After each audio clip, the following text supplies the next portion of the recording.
안녕하세요. 저는 얼마 전에 이혼하고 싱글이 된 30대 후반의 여성입니다. 원래 다른 분들의 사연을 출퇴근하며 듣기만 하다가 문득 저의 이혼 사연도 쓰면 재밌을 것 같아 사연을 보내요. 사실 제가 지인들에게 저의 이야기를 하는 편이 아니라서 친구들도 저의 이혼 사실을 모릅니다. 그런데 얼마 전 뻔뻔하고 기가 막힌 짓거리를 벌인 남편이라는 작자에게 제대로 복수를 했어요. 통쾌하고 짜릿한 이야기를 속 시원하게 말하고 싶은데 행복하게 가정생활을 하는 친구들에게 말하기는 뭔가 좀 그렇더라고요. 그래서 여기 청취자분들께 저의 이야기를 한번 들려드릴까 해요. 끝까지 잘 들어주세요. 저와 남편은 결혼 전 같은 회사에 다녔습니다. 남편은 정규직, 저는 계약직이었는데 남편은 선배 사원들은 물론 계약직 사원들에게까지 친절하고 어려운 부탁도 잘 들어주었어요. 그런 모습이 좋아 보였던 저는 남편에게 호감이 생겼고 그 후 연애를 한 뒤 결혼까지 앞두게 되었죠. 결혼을 생각하고 처음으로 시댁에 갔던 날 저는 시어머니를 보고 깜짝 놀랐습니다. 시어머니가 저를 어릴 때 키워주셨던 돌아가신 할머니와 쌍둥이가 아닐까 싶을 정도로 닮으셨더라고요. 시어머니는 저를 반기시거나 제게 웃음을 보이시지는 않았지만 그래도 참 좋았답니다. 시댁은 우리 집에서 30분 거리에 있는 수도권 근교의 시골 마을이었어요. 시아버지는 예전에 돌아가셨고 시어머니는 농사를 지으시면서 수확한 농작물을 인터넷으로 판매하고 계셨습니다. 우리는 결혼을 준비하며 서로의 금전 상태를 공유했는데 남편은 직장 생활을 오래 한 것에 비해 모은 돈이 얼마 없었어요. 왜 그런가 했더니 그동안 월급의 절반을 시어머니께 드려서 저축할 수가 없었더라고요. 지금까지는 그렇게 살았어도 결혼 후에는 이렇게까지 용돈을 드리는 것은 무리일 것 같아 저와 남편은 결혼 전 시어머니를 뵙고 이 부분에 대해 확실히 말씀드렸습니다. 아무래도 말씀드리지 않고 용돈을 줄여버리면 시어머니께서 난처한 부분이 생길 수도 있을 것 같았거든요. 시댁을 찾아가 남편이 먼저 용돈을 줄여야 할 것 같다는 이야기를 꺼내니 시어머니는 표정이 좋지는 않으셨어요. 아직 둘이 살림을 합치지도 않았는데 벌써 이 어미 용돈 줄일 생각부터 하냐? 엄마로서는 조금 서운하구나. 그래도 이해해줘요. 앞으로 우리 둘이 아기도 낳고 먹고 살려면 빠듯해. 요새 집값이며 물가도 다 고공행진이고 서운해만 하시지 말고 이해 좀 해줘요. 이놈이 그동안 이 어미가 키워준 건 생각 안 하고 벌써 여자한테 휘둘려서는 제가 그러라고 시키디? 그게 아니라 나도 이제 가장이 되어보니 현실적인 금전적인 문제들도 보이고 해서 못난 놈, 내 아들 등쳐먹는 못된 엄마 아니냐 알겠다. 상황이 이러니 어쩔 수 없지 뭐. 대신 나도 형편이 넉넉하지는 않아서 신혼집은 못 해주겠다. 매달 들어오던 용돈이 줄어서 나도 먹고 살기 힘들어지지 않겠니?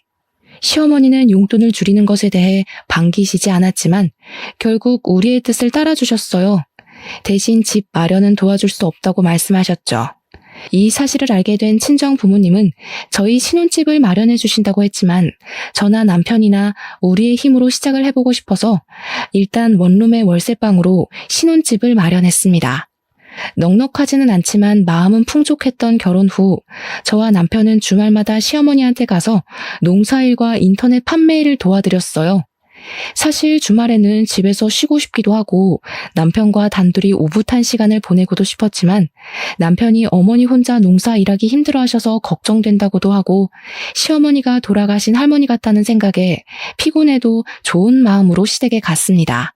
그렇게 3개월이 지났고 결혼 전부터 다녔던 회사와의 계약이 끝났어요. 그래서 저는 회사를 관두고 새로운 일을 구하려 했으나 경기가 어려워서인지 면접 보러 오라는 연락조차 받지 못했습니다. 그 덕에 전 생각지도 못하게 전업주부가 되었죠. 회사 생활을 하다가 집에 있으려니 몸은 편하기는 하지만 이제 사회에서는 제가 쓸모가 없어졌다는 생각에 마음이 울적하더라고요. 하지만 저와는 다르게 시어머니는 점점 바빠지셨습니다. 시어머니의 농작물 판매가 입소문이 나면서 주문량이 많아지기 시작했고 시어머니 혼자 처리하기 힘든 상황까지 되었죠. 하루는 집에 있는데 시어머니한테 전화가 왔어요. 얘야, 이제 나도 나이가 먹어서 일하기가 너무 힘들구나. 지금 주문도 너무 많아서 나 혼자 모든 일하기가 벅차. 너 지금 회사 계약이 끝나서 집에 쉬고 있다고 들었는데 여기 와서 나 좀 도와주지 않을래? 사실 시어머니의 이런 부탁이 편하게 들리지는 않았지만 돌아가신 할머니가 꼭 제게 부탁하신 것 같아 무시만 할 수 없었어요. 그래서 많은 고민 끝에 시댁과 같은 동네의 자그마한 주택으로 이사를 하게 되었고 저는 시어머니의 일을 도우며 시댁의 모든 대소사에 다 참여했습니다. 힘들기는 했지만 제가 시댁의 유일한 며느리에다가 회사에 다니는 것도 아니었으니 당연히 해야 할 일이라고 생각했어요. 일 자체는 크게 힘들지 않았습니다. 생각보다 저는 도시 생활보다 시골 생활이 더 재밌었고 음식 만드는 것은 결혼하기 전부터 좋아했던지라 문제가 없었어요. 다만 시어머니는 항상 동네 사람들 앞에서 자신이 엄청 좋은 시어머니인 것처럼 말하고 다녔습니다. 여기에 종종 올라오는 사연처럼 며느리를 괴롭히거나 막말을 하지는 않았지만 그래도 시어머니는 시어머니였어요. 항상 은근슬쩍 맛있는 음식들은 남편이 먼저였고 밥도 남편은 따뜻한 밥, 저에게는 매번 찬밥을 주셨죠. 결혼 후 처음으로 맞았던 제 생일날이었습니다. 시어머니는 평소 친하게 지냈던 동네 사람을 불러 모아서 며느리의 생일을 차려준답시고 제가 좋아하는 갈비찜에 미역국에 끓여주시고는 상을 한 상 차려주셨는데 생일을 맞은 저의 미역국에는 멀건 국만 있었고 남편과 손님들의 미역국에는 미역의 소고기까지 듬뿍 들어있었습니다. 그리고 갈비찜은 상 가운데가 아닌 남편 앞에 자리를 잡았는데 저는 남편과 대각선 반대 방향에 앉아 있어서 팔도 닿지 않았어요.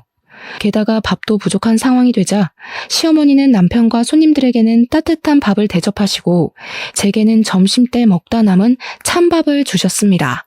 어머니, 제 생일을 기억해 주시고 미역국을 끓여주신 건 감사한데 제 국에는 고기는커녕 미역도 없네요. 게다가 밥도 저는 찬밥이고요. 내가 음식을 부족하게 준비해서 미역국도 부족하고 밥도 부족하지 뭐니.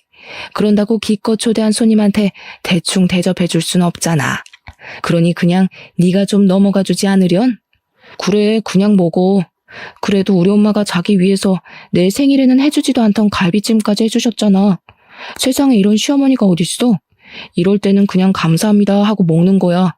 남편은 자기 앞에 있던 갈비찜을 우걱우걱 뜯어먹으며 저에게 이야기하는데 정말 꼴 보기가 싫더라고요.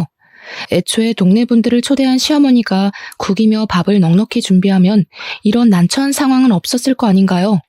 무엇보다 저는 그냥 남편과 단둘이 오붓한 생일을 바랬는데 시어머니가 굳이 이런 생일상을 차리신 이유가 동네 사람들에게 착한 시어머니처럼 보이고자 하려는 것 같아 기분이 썩 좋지는 않았습니다.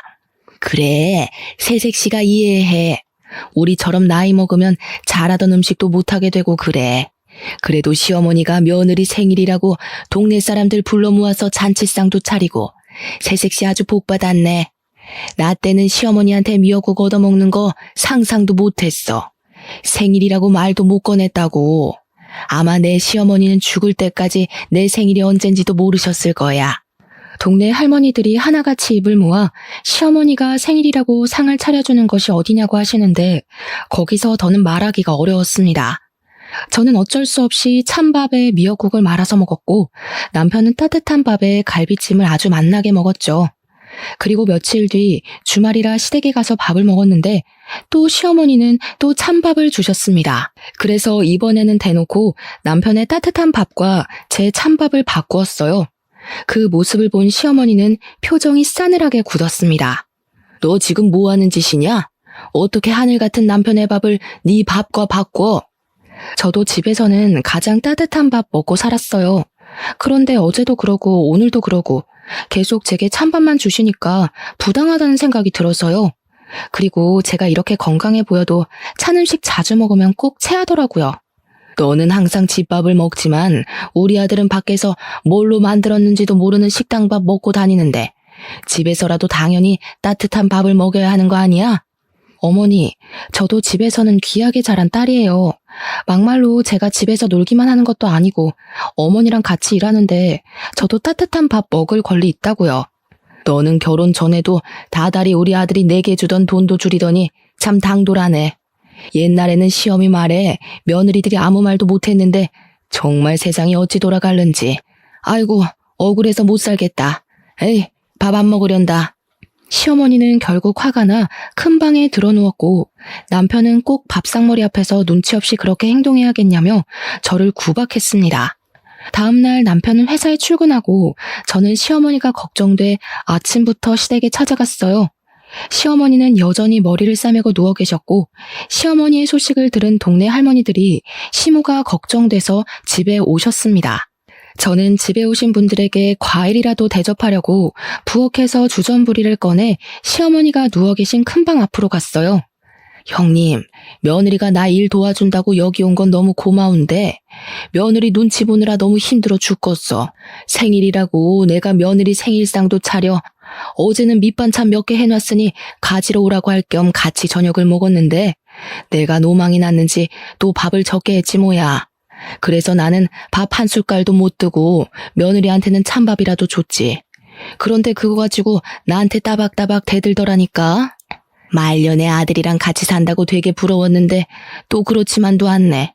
나라도 진짜 억울했겠어. 이렇게까지 며느리 생각하는 시어머니가 세상에 어디 있다고 말이야. 젊은 년이 버르장머리만 없어서 내가 어떻게 한 소리 해? 그러지는 마셔. 아무리 며느리라지만 남의 집 귀한 따님인데 그러면 쓰나. 그래도 내 옆에서 같이 일도 도와주잖아. 간간히 용돈도 주고 말이야. 비록 며느리 때문에 용돈이 줄기는 했지만 그래도 그게 어디야? 저는 시어머니가 동네 어르신들에게 하는 이야기를 들으니 정말 어이가 없었습니다. 그래도 일단 손님들 대접은 해야겠기에 방문을 여니 이미 동네 어르신들은 시어머니의 이야기만 듣고 저를 위아래로 훑으시며 혀를 끌끌 차고 계셨어요. 내가 솔직히 남의 집 일에 이래라 저래라 간섭하기는 싫지만 그래도 내가 한마디만 할게. 솔직히 세상 천지에 며느리에게 밥상 차려다 주는 시어미가 어디 있니? 기왕에 시어미 도우러 여기 왔으면 좀 잘 좀 모셔. 이게 뭐니 이게? 어르신들이 얼마나 저에게 역정을 내시던지 저는 그 자리에 그대로 굳어버렸고 그 모습을 뒤에서 지켜보던 시어머니는 아주 만족스러운 표정을 짓고 계셨어요. 저는 시댁에서 집으로 돌아와 이렇게 살다가는 평생 시어머니와 남편에게 큰 소리도 못 내보고 당하고만 살 것 같다는 생각이 들었습니다. 사실 시골에서 살고 있고 아기도 없어서 돈 나갈 일이 많이 없기는 하지만 지금은 남편의 돈으로 생활을 꾸려나가다 보니 아무래도 돈을 쓰고 장을 볼 때마다 어쩔 수 없이 남편 눈치가 보였어요. 그래서 더 남편과 시어머니한테 아무 소리 못하고 가만히 있을 수밖에 없었습니다.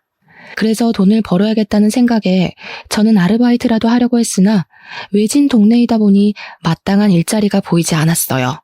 저는 오랜 고민 끝에 시어머니처럼 인터넷 쇼핑몰을 열어보기로 했습니다. 일단 여기저기서 쇼핑몰을 효율적으로 운영하기 위한 공부를 시작했고 오전 오후에는 시어머니의 일을 도왔고 저녁과 밤에는 저의 쇼핑몰 일을 했어요. 다행히 한두 개씩 판매가 되기 시작했고 수익만으로 먹고 살 만큼은 아니어도 한 달에 100만 원 정도는 벌 수 있었습니다. 남편과 저는 각자의 일로 아주 바쁘게 시간을 보내고 있었던 어느 날이었어요. 그날은 꿈자리가 왠지 모르게 뒤숭숭했습니다. 제가 원래는 머리만 대면 코를 골며 자고 꿈도 거의 꾸지 않는데 그날은 이상스러우리만큼 악몽을 꿨어요. 꿈자리가 뒤숭숭하고 괜히 엄마가 보고 싶어서 엄마에게 전화했는데 엄마가 전화를 받지 않았습니다. 그리고 잠시 후 아빠에게 전화가 왔어요. 엄마가 장보러 갔다가 교통사고를 당하셨고 사고가 너무 크게 나서 현장에서 사망하셨다고 합니다. 저는 그 소리를 듣고 바로 장례식으로 달려갔고 남편도 바로 장례식장으로 갔어요. 얼결에 시작한 엄마의 장례식은 정신없이 흘러갔습니다. 그리고 둘째 날 시어머니한테 부고 문자를 분명히 남겼는데 시어머니한테 아무 연락도 없고 오시지도 않았어요. 기다려도 오지 않자 저희 아빠가 먼저 남편에게 시어머니는 언제 오시느냐고 물었습니다. 저희 엄마 그러니까 허리를 삐끗하셔서 거동이 불편하다고 오시지 못한대요. 아까 저한테 연락이 왔어요. 못 와서 죄송하다고요. 아이고 그러셨어? 그럼 내일은 오시는 거지? 아마 봐야 할 것 같아요, 상황을. 남편은 분명히 어제까지만 해도 멀쩡하시던 시어머니가 갑자기 허리를 삐끗하셔서 못 오신다고 했습니다. 저는 허리를 얼마나 다치셨길래 차로 1시간도 걸리지 않는 장례식장에 못 오시나 싶어 걱정되었어요. 그래서 시어머니께 연락을 드려보았지만 전화를 받지 않으셨습니다. 그리고 다음날 발인하고 장례식이 다 마무리될 때까지 시어머니는 나타나지 않으셨어요. 아빠는 대놓고 말씀은 하지 않았지만 끝내 연락도 오지도 않은 시어머니에게 서운한 듯한 표정을 지으셨습니다. 그렇게 장례식을 마친 후 집에 오는 길에 남편에게 시어머니 많이 다치셨냐고 물었어요. 우리 엄마? 허리는 무슨, 그냥 수학할 것도 많고 피곤하다고 해서 못 오신 거야. 뭐? 그럼 어제 우리 아빠한테는 왜 허리를 다치셨다고 이야기한 거야? 아무리 그래도 장인어른한테 일이 너무 많아서 못 온다고 이야기하면 좀 그렇잖아. 그래서 적당히 둘러댄 거지. 어때? 나 좀 그래도 머리 잘 굴렸지. 장난하냐? 정말 너무하네. 사돈은 가족 아니냐? 다른 날도 아니고 엄마가 마지막으로 가시는 날인데 어떻게 일이 바쁘고 피곤하다는 이유로 장례식을 안 오셔? 당연히 만사를 다 제치고서라도 오셔야 하는 거 아니야? 뭐가 너무해? 그리고 가족으로 생각하니까 내가 3일 내내 같이 있었잖아. 그럼 된 거 아니야? 꼭 우리 엄마까지 거기에 가야 해? 그리고 우리 엄마는 원래 기가 약해서 장례식장 같은 곳 함부로 다니면 안 된다고. 그럼 시어머니는 시어머니의 친정 부모님 장례식도 못 가셨겠다. 기가 약해서 어떻게 가? 야, 그건 다른 문제지. 그건 친정 부모님이니까 당연히 가셔야 하는 거고. 지금은 사돈이니까 굳이 꼭 갈 필요가 없는 거고. 뭐? 일반적인 사람들은 친한 친구 부모님의 장례식에도 회사에 연차까지 써가며 가. 말을 말자. 정말 상식 이하인 너랑 대화하자니 내 입만 아프네. 남편은 제 말을 전혀 이해하지 못하겠다는 표정으로 더 대화를 이어가려고 했지만 저는 남편과 더는 대화를 하고 싶지 않았습니다. 사돈의 장례식이지만 피곤해서 못 온다는 시어머니. 그리고 그런 시어머니를 이해하고 두둔하는 남편의 모습이 기가 막혀 말이 다 나오지 않더군요. 게다가 시어머니가 기가 약해서 장례식장 함부로 다니면 안 된다뇨. 도대체 우리 집을 얼마나 무시하면 친정엄마의 마지막 가는 길에 와보지도 않고 연락도 하지 않는 것일까요?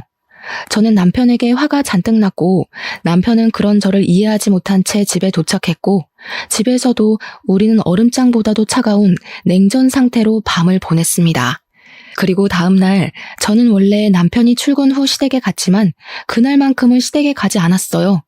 시댁에서는 저희 집의 경조사에 참가할 생각이 하나도 없는데 제가 시댁을 위해서 일해야 할 필요성이 전혀 없다고 느껴졌거든요. 제가 가지 않으니 시어머니한테 전화가 왔습니다. 어제 장례식 마쳤다면서? 그럼 얼른 넘어와. 지금 네가 없는 동안 일이 잔뜩 밀렸어. 솔직히 전 시어머니한테 전화가 오길래 당연히 이래저래 해서 못 갔다. 미안하다. 엄마는 잘 보내드렸냐고 물어볼 줄 알았습니다. 사람이라면 그게 당연한 예의 아닌가요? 그런데 시어머니는 잘 다녀왔냐는 말은커녕 일이 밀렸으니 빨리 오라고만 하셨어요. 어머니, 솔직히 어머니한테 너무 서운해요. 아무리 그래도 사돈인데 어떻게 그렇게 연락도 없고 오시지도 않으세요? 죽을 사람은 죽더라도 할 일은 해야 하지 않겠니? 그리고 여자는 결혼하면 친정과는 연을 끊어야 해. 너도 그 생각으로 여기까지 온 거 아니야? 솔직히 나는 너 발인 때만 갔으면 했다. 무슨 여자가 친정엄마 돌아가셨다고 3일 내내 있으려고 그래? 그게 지금 무슨 말씀이세요? 그러면 딸들은 친정엄마가 돌아가셔도 장례식장에 가면 안 된다는 말씀이세요? 제가 부모님의 유일한 자식인데도요. 솔직히 장례식장에서 딸이 할 일이 뭐가 있니? 그냥 발인 때 나가서 마지막 인사나 하면 그만이지. 그러는 어머니는 어머니의 친정어머니 장례식 때도 발인 날에만 가셨나요? 너는 참, 내가 한마디 하면 그냥 네 하면 되지 꼭 그렇게 하나하나 따지고 들더라. 아주 버릇이 안 좋아. 내가 너 지금 지켜보고 있다. 뭐 하나 제대로 걸리기만 해봐. 그리고 빨리 넘어와 일이나 하게. 저는 시어머니와 대화를 하면 할수록 정이 뚝 떨어졌습니다. 그래서 그냥 아무 말 없이 전화를 끊어버렸고 이제부터는 절대 시댁 행사에 참여하지 않기로 했어요. 며칠 뒤 그날은 시아버지 제삿날이었고 역시 시어머니한테 전화가 왔습니다. 우리 제사 준비해야 해서 장 봐야 하는데 언제 오니? 저는 시아버지 얼굴을 본 적도 없는데 제가 왜 해요? 너 요새 왜 그러니? 요새는 일하러 오지도 않고. 내가 너 없어서 얼마나 힘든 줄 알아? 언제까지 그렇게 애처럼 굴 거야? 넌 이 집의 며느리야. 그럼 며느리 도리는 당연히 해야 하지 않겠어? 시어머니는 저한테 며느리의 도리를 운운하며 도대체 왜 그러냐고 저에게 화를 내셨지만 저는 그냥 전화를 끊어버렸습니다. 그리고 그날 밤 퇴근한 남편이 저에게 얘기 좀 하자며 도대체 요새 왜 그러냐고 묻더라고요. 내가 안 그러게 생겼어? 다른 일도 아니고 장례식인데 오시지도 않고 오자마자 위로는커녕 일부터 시키고 어떻게 그래? 그럼 산 사람은 살아야지. 사람 죽었다고 생업을 다 포기하니? 그리고 누구나 다 나이 먹으면 죽어. 다만 장모님은 조금 그 순간이 일찍 온 것뿐인데 도대체 언제까지 그렇게 방황하면서 살 건데? 누가 언제 생업 포기하래? 너네 엄마 평생 일하지 말랬냐고. 그냥 딱 하루, 이틀만 와달라는 거였잖아. 아니 1년 365일 중에 길어야 단 이틀도 우리 엄마를 위해 시간을 못 내? 그것도 인생에서의 마지막 날을. 지금 이 시기가 얼마나 바쁜 시기인지 너도 알잖아. 지금 바짝 일해서 1년을 먹고 살아야 하는데. 그리고 너네 엄마 장례식 때 나만 가면 됐지. 우리 엄마도 꼭 가야 해. 저는 남편의 이런 말을 전혀 이해할 수가 없었고 그날 남편과 저는 큰 소리를 내며 대판 싸웠습니다. 다음 날이 되어도 남편에 대한 화난 감정은 풀리지 않았고 저는 너무 답답한 마음에 엄마를 모신 곳으로 갔어요. 엄마 앞에서 한바탕 울고 나니 답답했던 마음이 어느 정도 풀렸습니다. 어느 정도 진정을 시킨 후 다시 집으로 가려고 나왔는데 모텔 앞에서 모텔을 바라보며 서 있는 남편을 보았어요. 그런데 그 옆에 웬 여자가 있었고 그 여자는 아주 해맑은 미소로 남편의 팔짱을 끼웠습니다. 딱 봐도 남편과 그 여자는 모텔에서 나오는 길이었어요. 누가 보아도 남편과 그 여자는 애인 같아 보였죠. 저는 너무 화가 나 견딜 수가 없었고 이제 이 남자와 나는 더 이상 같이 살지 못하겠다 생각이 들었습니다. 저는 일단 남편과 그 불륜녀가 함께 팔짱을 끼며 다정하게 걷는 모습을 사진 찍었어요. 그리고 그날 밤 퇴근한 남편에게 오늘 어디에서 뭘 하고 있었냐고 물었습니다. 뭐 하긴 뭐해. 회사에서 여태껏 일하다 왔지. 무슨 갑자기 뻔한 질문을 해? 일? 하긴 뭐 일도 하긴 했겠다. 그런데 이 사진은 뭐야? 저는 남편과 불륜녀가 함께 모텔에서 나와 팔짱을 끼고 길을 걷는 사진을 보여주었습니다. 남편은 처음에는 거래처 여직원이라는 말도 안 되는 소리를 했다가 결국 잠깐 만나는 사이였다고 시인을 하더군요. 유부남이 여자랑 잠깐 만나고 할 게 뭐 있어? 이런 걸 바로 불륜이라고 하는 거야, 이 멍청이야. 싸울 필요도 없이 그냥 이혼하자. 솔직히 너나 나나 요새 많이 서로 힘들었잖아. 아이도 없으니 그냥 깔끔하게 갈라서자고. 이혼? 이혼하면 우리 집 일 누가 해? 내가 그 좋은 회사 그만두고 엄마 옆에서 일할 수 없잖아. 그리고 너랑 내가 이혼하면 우리 집 대소사는 다 누가 챙겨? 당장 명절 차례상부터 시작해서 김장 제사까지 누가 하냐고. 살림은 또 누가 하고? 나 절대 이혼 못해. 자기 엄마는 우리 엄마 장례식 때 오지도 않았으면서 이혼을 하자고 하니 자기네 집 일할 사람 없다며 이혼하지 말자고 하는데 정말 기가 막히고 코가 막힐 노릇이더라고요. 너네 집 일은 네가 알아서 해야지. 그걸 왜 나한테 말해? 솔직히 말해서 우리 엄마 장례식 때도 오지 않는 시어머니를 내가 왜 도와야 하는데? 내가 왜 그런 시어머니를 도와서 너네 조상 차례상도 차리고 너네 가족 먹을 김장도 하고 제사상도 차려야 하냐고. 난 절대 못해. 그냥 이혼하자. 네가 이혼 안 한다고 해도 내가 이혼 소송할 테니까 그런 줄 알아. 우리 어디 한번 끝까지 가보자고. 다음 날 저는 남편이 출근하자마자 바로 이혼 변호사를 찾아갔습니다. 제 상황을 이야기하니 일단 확실한 증거를 잡아야 이혼 소송에서 이기고 위자료까지 받을 수 있다고 했어요. 그래서 저는 일단 남편이 불륜을 저질렀다는 증거를 수집하기 위해 일주일 동안 남편이 출근한 후 남편의 회사 근처로 가보았습니다. 하지만 남편도 생각이 있는지 회사 밖으로 나오지 않더라고요. 하긴 바보가 아닌 이상 이미 한번 걸렸는데 또 여자를 밖에서 만나지는 않았겠죠. 그래서 결국 일주일 동안 아무 소득을 얻지 못하고 집에 터덜터덜 돌아왔습니다.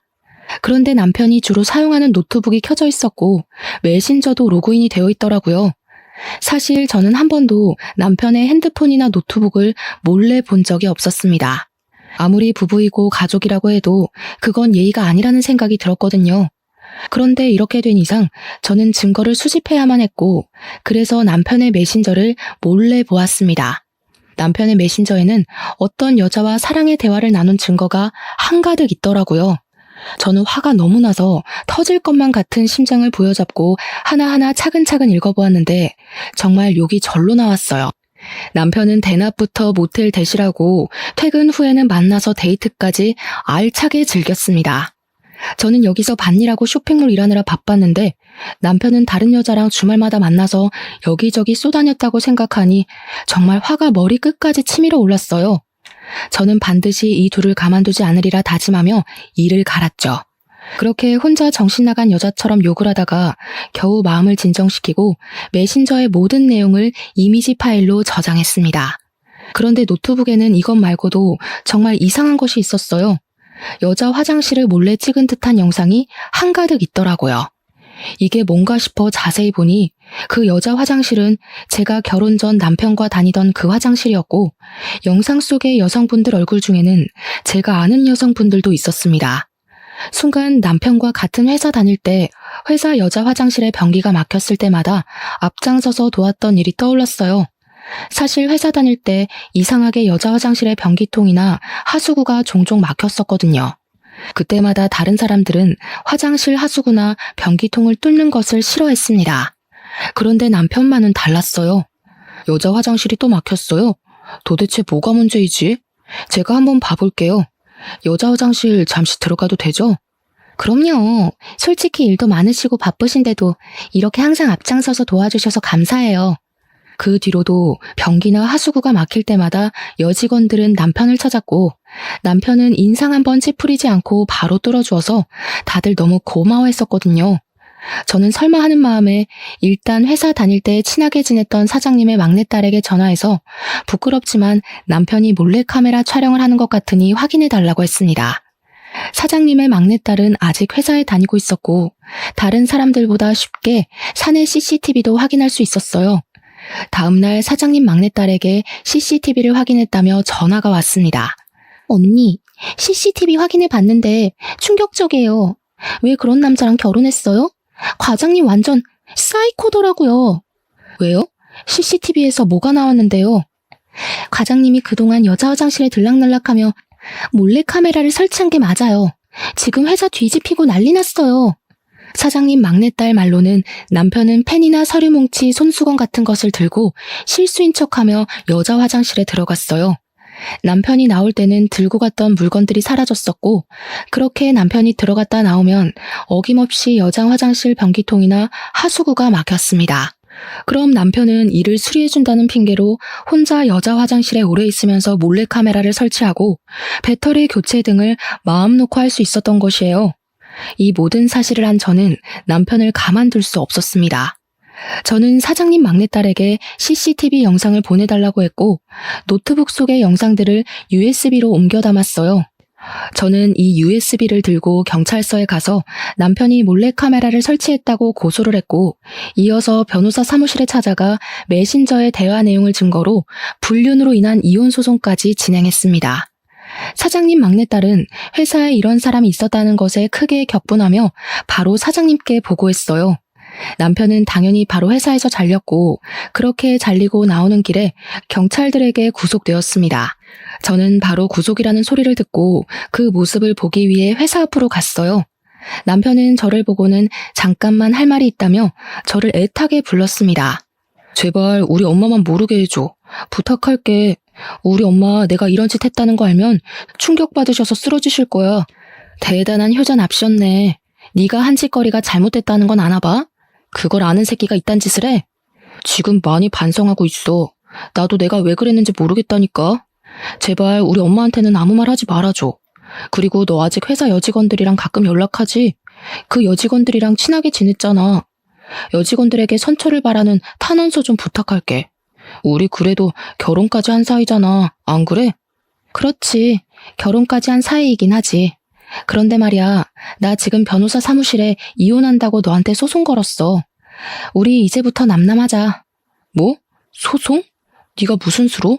내가 이혼 합의 안 해주면 우리는 이혼 못해. 알지? 그야 네가 아무 잘못이 없을 때고. 근데 너는 조강지쳐 내버려두고 다른 년과 불륜을 저지른 유책 배우자라서 너의 합의 따위는 필요 없더라고. 그리고 그년이랑 아주 사랑의 대화를 진하게 나눴더라. 네가 그걸 어떻게 알아? 네가 어젯밤에 노트북을 안 꺼놨더라. 메신저도 그대로 로그인되어 있고. 잘했어. 그 덕에 네가 잘못한 것 만천하에 다 알리고 나도 이혼할 수 있게 됐네. 평소에는 도움이 안 되더니 막판에 아주 큰 도움 줘서 고마워. 남편은 제 말에 분노를 이기지 못해 난리를 쳤습니다. 그리고 저는 집에 가려는데 시어머니한테 지금 당장 마을 회관으로 오라고 전화가 왔어요. 사실 굳이 만나고 싶지도 않았지만 자기 아들이 몰래카메라를 찍고 경찰서에 잡혀갔다는 소식을 들으면 어떤 표정을 지을까 궁금해서 마을 회관으로 달려갔습니다. 얘야, 나는 네가 그동안 며느리 노릇을 하나도 하지 않았지만 그래도 싫은 소리 한 번 안 하고 꾹 참았다. 그런데 갑자기 우리 아들한테 이혼 소송이라니 그게 말이 된다고 생각하니? 맞아. 너 저번에 너네 시아버지 제사 때도 오지 않았다면서? 그리고 요새 너네 시어머니 얼마나 일이 많은데 어떻게 일을 하나도 안 도와줄 수가 있어? 이번에 혼자 밭일하다가 너네 시어머니 허리를 삐끗했어. 기왕 여기까지 온 거 너네 시어머니 좀 잘 모셔라. 너네 시어머니 같은 사람이 세상에 어디 있니?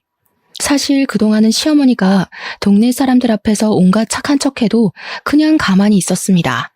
그런데 이제는 예전의 제가 아니었어요. 이미 끝내기로 마음먹은 마당에 더는 말을 못할 게 없었습니다. 제가 예전엔 안 그랬는데 왜 이렇게 변했을까요? 한번 생각이나 해보셨어요? 지금 그게 무슨 말이냐? 우리 엄마 돌아가실 때 어머니 오셨어요? 네, 정말 바쁘면 못 올 수도 있죠. 그럼 최소한 전화라도 하셨어야죠. 세상에 사돈이 돌아가셨다는데 아무 말 안 하는 그런 사람이 어딨어요? 사실 그동안 저 시어머니가 거의 돌아가신 할머니 같아서 애틋한 마음에 저 혼자 시댁일 다 발벗고 나서서 했어요. 할머니 생각에 일부러 여기까지 이사도 왔고요. 그런데 그 결과 저만 호구가 되었네요. 지금 너네 엄마 장례식 안 갔다고 여태 삐져서 시위하려는 게냐? 그래서 이혼까지 해? 아니요. 어디 그뿐일까요? 지금 어머니의 그 자랑스러운 아드님이요. 바람을 피우고 있어요. 뭐? 남자가 일하다 보면 바람 좀 피울 수 있지. 그거 가지고 뭘 그리 난리니? 겨우 그것 때문에 이혼이야? 막말로 우리 아들이 애를 낳은 것도 아니고 잠깐 그냥 방황한 건데. 참 너도 속이 아주 밴댕이 소갈딱지야. 그뿐인 줄 아세요? 당신 아들 지금 경찰서에 있어요. 경찰서? 그게 무슨 소리냐? 우리 아들이 왜? 회사 여자 화장실에다가 몰래카메라를 설치했다지 뭐예요. 노트북에 여자 화장실 몰래카메라 사진이 쫙 깔려있더라고요. 그래서 제가 경찰서에 그대로 넘겼더니 아줌마 아들이 구속돼 버렸어요. 뭐? 그걸 네가 고소했다고? 너랑 우리 아들은 부부의 연을 맺었어. 부부는 힘들 때 같이 하는 게 부부 아니니? 어떻게 너는 네 남편을 그렇게 경찰서에 홀라당 넘길 생각을 해? 네가 어떻게 우리 집에 이렇게 뒤통수를 때려? 어떻게? 이 못돼 먹은 년. 시어머니는 제게 못된 년이라고 하면 난리였지만 아까와는 다르게 다른 할머니들이 아무도 시어머니의 말에 동의하지 않았습니다. 오히려 시어머니를 곱지 않은 시선으로 바라보았죠. 형님들, 저것이 내 아들을 경찰서로 잡아넘겼대요. 이게 말이나 됩니까? 아이고, 집에 여자 잘못 들여서 이게 지금 뭔 난리야. 아이고, 나 죽네. 이봐, 여자 화장실에 몰래카메라를 설치했다는데 그건 아들이 잘못한 것 아닌가? 아들이 잘못했으면 당연히 벌을 받아야지. 그렇게 잘난 아들 뒀다고 자랑하더니 이건 뭔. 아무튼 이제 더 들을 이야기도 할 이야기도 없으니 우린 가네. 다시는 연락하지 마. 솔직히 맨날 은근히 며느리 차별했으면서 맨날 착한 척은. 다들 갑시다. 동네 할머니들은 난리치는 시어머니를 두고 다들 각자의 집으로 가셨고 저도 바로 저의 집으로 돌아갔어요. 그 뒤로 남편은 기나긴 재판 끝에 징역 10개월의 집행유예 2년이 선고되었습니다. 그리고 남편이 불륜을 저질렀다는 증거가 입증되어 감옥에서 이혼하게 되었어요. 또한 저는 공동명의로 같이 살던 집을 위자료로 받아서 그 집을 팔고 남편에게로 갔습니다. 아빠는 이혼하고 온 딸에게 그동안 고생했다고 하며 아빠가 일하시는 회사에 빈자리가 하나 있으니 거기서 다시 시작해보라고 권하셨어요. 사실 아빠는 20대 때부터 지금까지 한 회사에서 계속 근무하셨고 지금은 이사님이십니다. 회사가 크지는 않지만 그래도 월급 한 번 밀리지 않았고 꾸준히 월급도 오르고 있어요. 그렇게 저는 아빠 회사에서 사무직 직원으로 일하고 있습니다. 물론 제 쇼핑몰도 잘 되고 있기는 하지만 아직은 전업으로 하기에는 어려움이 있어서 앞으로 더 열심히 공부해 키울 생각이에요. 이렇게 새롭게 시작한 지 한 달 뒤 그다지 반갑지 않은 소식이 들려왔습니다. 바로 시어머니 소식이었는데 사실 시어머니한테는 나물 캐서 파는 것이 유일한 돈벌이였잖아요. 하지만 시어머니가 동네 사람들의 손가락질이 두려워 낮에는 집 밖으로 나가지 않고 밤에만 밖으로 나가 나무를 캐러 다녔대요. 그런데 시골길이 밤에 정말 어둡고 무섭거든요. 그 어두운 길을 혼자 밤에 다니다가 산에서 넘어져 실족사했다는 것입니다. 전 남편은 바로 감옥에서 나와 장례식을 치러야 했어요. 어떤 사람들은 이런 상황에서 안쓰러운 마음이 들기도 하겠지만 사실 저는 너무 통쾌하게 느껴졌습니다. 자업자득이라는 생각이 들었어요. 그래서 가서 마지막 가는 길을 한번 보기로 했죠. 부조금을 얼마 넣을까 하다가 생각해보니 남편과 시어머니 둘 다 우리 엄마 돌아가셨을 때 부조금을 아예 안 냈더라고요. 그래서 그냥 빈손으로 가려다가 그것은 예의가 아닌 것 같아 부조금을 아주 약간 준비했습니다. 단돈 1,000원이요. 저는 장례식장에서 부조금 봉투에 당당히 제가 준비한 1,000원을 넣었어요. 그 모습을 본 남편이 화가 난 표정으로 제 손목을 딱 잡더라고요. 야, 너는 생각이 있는 거냐 없는 거냐? 여기에 네가 왜 와? 그리고 부조금 꼴랑 1,000원? 지금 장난하냐? 1,000원은 뭐 돈 아니니? 그리고 너랑 너네 엄마는 우리 엄마 돌아가실 때 부조금 냈어? 생각해보니까 너네 가족 우리 엄마 돌아가실 때 부조금 한 푼도 안 냈더라? 그보다는 1,000원이 더 낫지 않아? 그래도 1,000원이면 껌 하나는 씹으며 저승길 가실 수 있겠네. 지금 사람 놀리냐? 야, 솔직히 말해서 네가 그 파일들 경찰서에 넘기지만 않았어도 일이 이렇게 안 됐어. 그래도 잘 나가던 내 인생 이렇게 나락으로 보냈으니 네가 날 책임져야 하는 거 아니야? 그러게 평소에 네가 행실 똑바로 했었어야지. 아, 이미 다 끝난 마당에 너랑 말싸움해서 뭐하니? 그래도 너네 엄마 일은 좀 안 됐긴 하네. 이게 바로 자업자득, 인과응보라고 하는 건가? 말 가려서 해라. 내가 진짜 너 만나서 되는 일이 없어. 너 때문에 감옥도 가고 엄마도 돌아가시고. 전 남편은 자기가 그동안 잘못한 것은 생각도 하지 않은 채 모든 것을 다 제 탓으로 돌렸습니다. 감옥에 가서도 여전히 반성은 전혀 하지 않은 듯 했어요. 저는 전 남편의 이야기를 들으니 어렵게 잡고 있던 이성의 끈을 놓아버렸습니다. 그래서 장례식장 앞에 있는 여자 화장실로 들어가 대걸레를 들어왔어요. 대걸레는 뭐냐?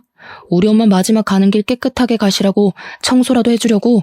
아니, 아무리 봐도 네 머리에는 똥만 가득 찬 것 같아서 너 좀 청소 좀 해주려고. 저는 이 말과 동시에 대걸레를 전 남편의 얼굴에 비볐습니다. 야, 이 똥만 가득 든 놈아. 네가 걸레 같은 짓을 하고 다녀서 이렇게 된 건데 그걸 왜 내 탓을 해? 내가 생각할수록 어이없어서 그래도 여기서 싸우지는 않으려고 했는데 내가 괜히 왔다 싶다.